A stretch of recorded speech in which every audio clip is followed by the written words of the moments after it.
जय माता दी। राधे राधे एवरीवन। आज की वीडियो में हम जानेंगे कि बिना कलश स्थापना किए और बिना जवारे उगाए आप नवरात्रि का सरल विधि से पूजन कैसे कर सकते हैं। देखिए, अगर आप स्टूडेंट हैं या आप जॉब करते हैं, आपके पास जगह कम है, सामग्री कम है या किसी भी अन्य कारण से अगर आप संपूर्ण विधि से पूजा नहीं कर पाते हैं तो आप बहुत सरल तरीके से बिना जवारे उगाए, बिना कलश स्थापना किए भी नवरात्रि का पूजन कर सकते हैं। सरल विधि के लिए हम नवरात्रि के पहले दिन स्थापना करेंगे, तो बहुत सरल सी स्थापना करनी है। पहले दिन हम स्नान आदि करने के बाद जिस जगह पर पूजा करेंगे उस जगह को साफ करके एक चौकी बिछाएंगे। चौकी पर लाल रंग का वस्त्र हम बिछा लेंगे। उसके ऊपर माता रानी की फोटो या मूर्ति जो भी आपके पास है उन्हें विराजमान करेंगे। साथ में हम गणेश जी को विराजमान कर लेंगे। इसके बाद देखिए, नवरात्रि में अगर आप 9 दिन तक पूजा कर रहे हैं तो कलश स्थापना करना जरूरी होता है। तो उसमें हम क्या करेंगे, 1 लोटा जल ले लेंगे। ये 1 लोटा जल हम कलश के रूप में माता रानी के राइट हैंड की तरफ, यानी जो पूजा कर रहा है उसके लेफ्ट हैंड की तरफ रखेंगे। इस कलश के ऊपर एक प्लेट हम चावल भर के रख देंगे और उस पर एक सिक्का हम रख देंगे। ये सूक्ष्म रूप से कलश की स्थापना हो जाएगी। पूरे 9 दिन तक ये कलश माता रानी की चौकी पर ही रहेगा, इसे बिल्कुल नहीं हिलाना है। ये एक तरह से हमारी कलश की स्थापना हो गई। कलश की स्थापना करना बहुत शुभ होता है क्योंकि इसमें सभी देवी देवताओं का वास होता है। यहाँ पर माता रानी की स्थापना हो गई है। फिर हाथ जोड़कर हम संकल्प करेंगे, हे माता रानी, आज से इतने दिन के लिए मैं अपने घर में आपका पूजन कर रही हूँ। आप मेरे घर में वास करें, मेरी गलतियों को क्षमा करें और मेरी मनोकामनाओं को पूर्ण करें। ऐसा संकल्प करने के बाद पूजा शुरू करेंगे। तो पूजा में सबसे पहले देसी घी का दीपक जलाएंगे। उसके बाद जल के छींटे लगाकर भाव रूप में हम सभी को स्नान करा देंगे। फिर हम वस्त्र समर्पित करेंगे। तो वस्त्र के रूप में कलावा समर्पित कर देंगे। माता रानी को आप चुनरी उठाएं, चुनरी ना हो तो आप कलावा समर्पित कर सकते हैं। और जो कलश हमने रखा है ना लोटे के ऊपर, तो हम पहले से ही मोली बांध लेंगे। तो यहाँ पर हमने माता रानी को लाल रंग की चुनरी उड़ा दी है। इसके बाद हम सभी को तिलक करेंगे। तो रोली से हम सभी को तिलक कर देंगे। गणेश जी को, माता रानी को, माता के शेर को, कलश को, दीपक को, सभी को हमें तिलक करना है। और पूजा में जो भी शामिल है, जो भी भक्तगण हैं, सभी को आप तिलक कर दीजिएगा। उसके बाद अक्षत यानी चावल समर्पित कर देंगे। चावल साबुत होने चाहिए, टूटे हुए नहीं होने चाहिए। फिर हम फूल समर्पित कर देंगे। तो जो भी फूल आपको मिल जाए आप वो फूल समर्पित कर दीजिए। अगर किसी कारण से आपको फूल नहीं मिलते हैं तो कोई बात नहीं, बगैर फूल के भी आप पूजा कर सकते हैं।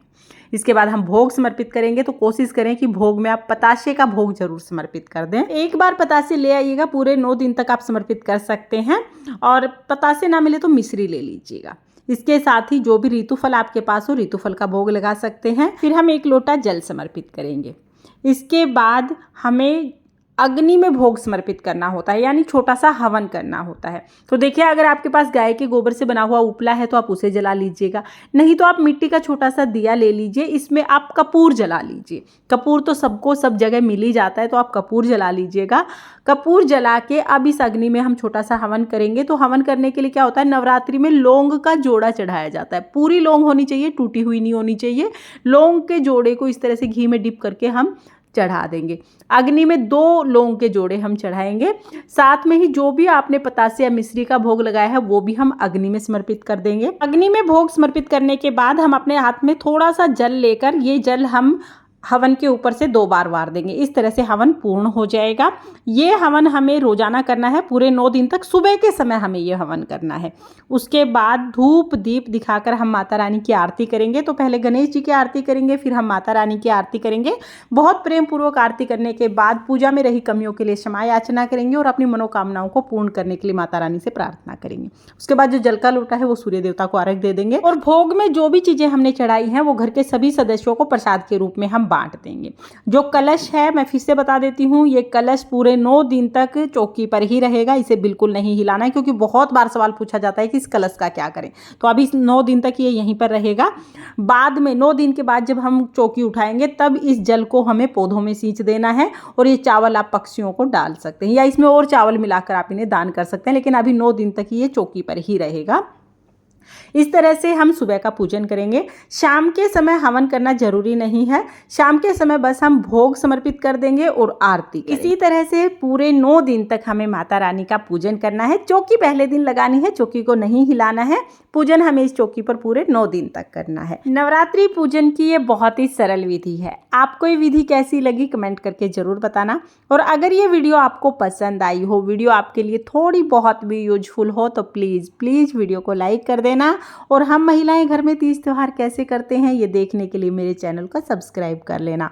अगर आप संपूर्ण विधि से पूजा नहीं कर पाते हैं, आपके पास ज़्यादा समय या सामग्री नहीं है, तो कम से कम सरल विधि से आप 9 दिन माता रानी का पूजन जरूर करना, ताकि घर में अन्न धन की बरकत रहे और माता रानी की कृपा आप पर सर्वदा बनी रहे। तो फिर मिलते हैं किसी और वीडियो में, तब तक के लिए जय माता दी, राधे राधे।